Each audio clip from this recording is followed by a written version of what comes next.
Bismillahirrahmanirrahim. Assalamualaikum warahmatullahi wabarakatuh. Sebelumnya, perkenalkan nama saya Rahma Ayu Utami, NIM E1B01919168. Saya dari semester 5 di PPKN. Nah, pada kesempatan ini, saya akan membahas mengenai gerakan separatisme yang terjadi di Indonesia. Langsung saja cekidot. Nah, sebelum kita memasuki gerakan separatisme yang pernah terjadi di Indonesia, alangkah baiknya kita harus mengerti nih, apa sih pengertian dari separatisme itu?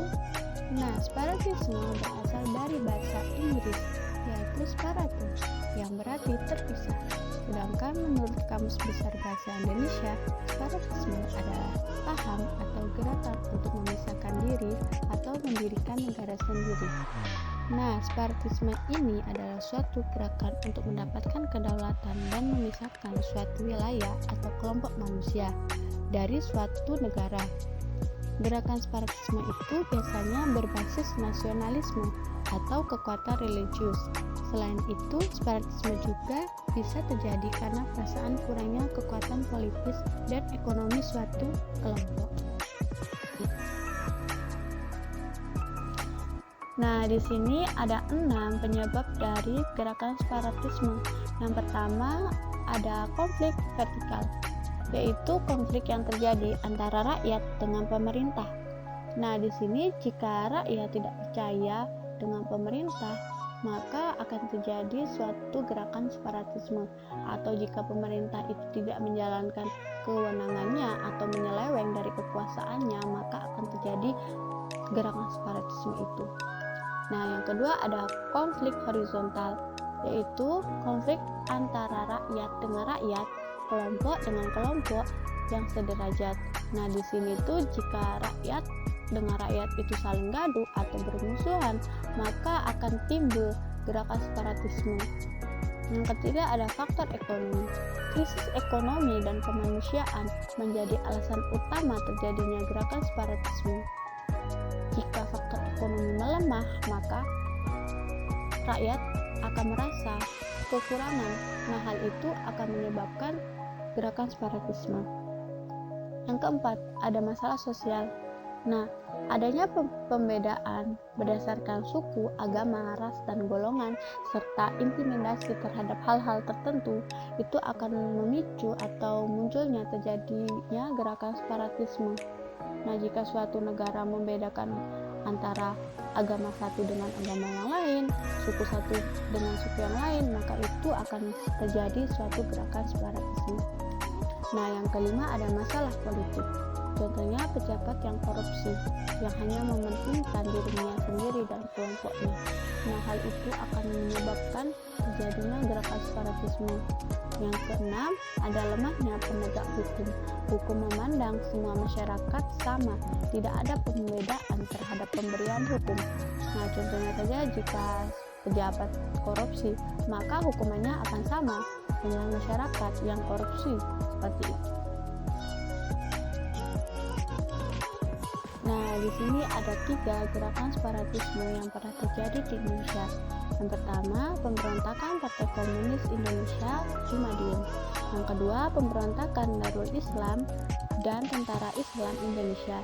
Dan yang ketiga, Republik Maluku Selatan.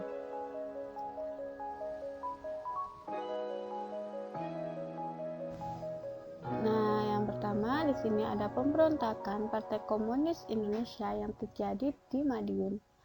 Pada tanggal 18 September tahun 1948, Musso memproklamasikan berdirinya pemerintahan Soviet di Indonesia.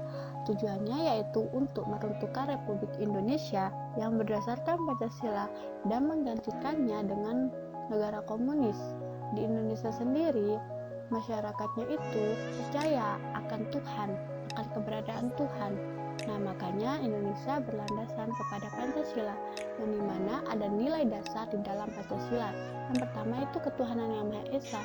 Nah, itu yang menyebabkan Indonesia menjadi negara Pancasila. Nah, hal itu ingin dijadikan musuh sebagai negara komunis, yang dimana komunis itu adalah negara atau orang yang tidak percaya kepada Tuhan.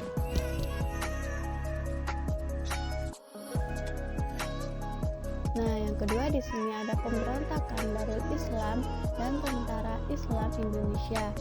Pada tanggal 7 Agustus tahun 1949, Kartosoewirjo memproklamasikan berdirinya Negara Islam Indonesia yang disebut Negara Islam Indonesia atau NII. Tentara dan pendukungnya disebut Tentara Islam Indonesia.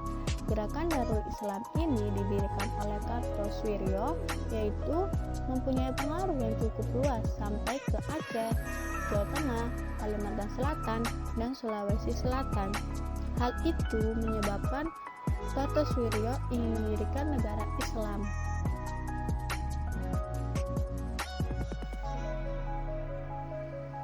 Nah, yang ketiga di sini ada Republik Maluku Selatan, yang dimana daerah yang diproklamasikan merdeka pada tanggal 25 April tahun 1950 dengan maksud untuk memisahkan diri dari negara Indonesia Timur.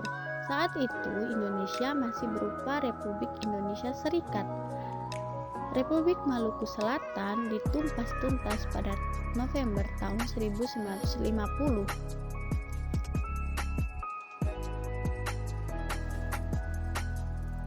Nah, di sini ada solusi atau pencegahan terjadinya gerakan separatisme. Yang pertama yaitu pengembangan ketahanan nasional yang bertujuan untuk mengembangkan dan meningkatkan ketahanan nasional, wawasan nasional, dan sistem manajemen nasional, serta wawasan kebangsaan bagi warga negara dalam rangka mengatasi berbagai aspek ancaman terhadap kehidupan berbangsa dan bernegara. Jika pengembangan ketahanan nasional telah dilakukan, maka akan mengatasi atau mencegah terjadinya separatisme di Indonesia.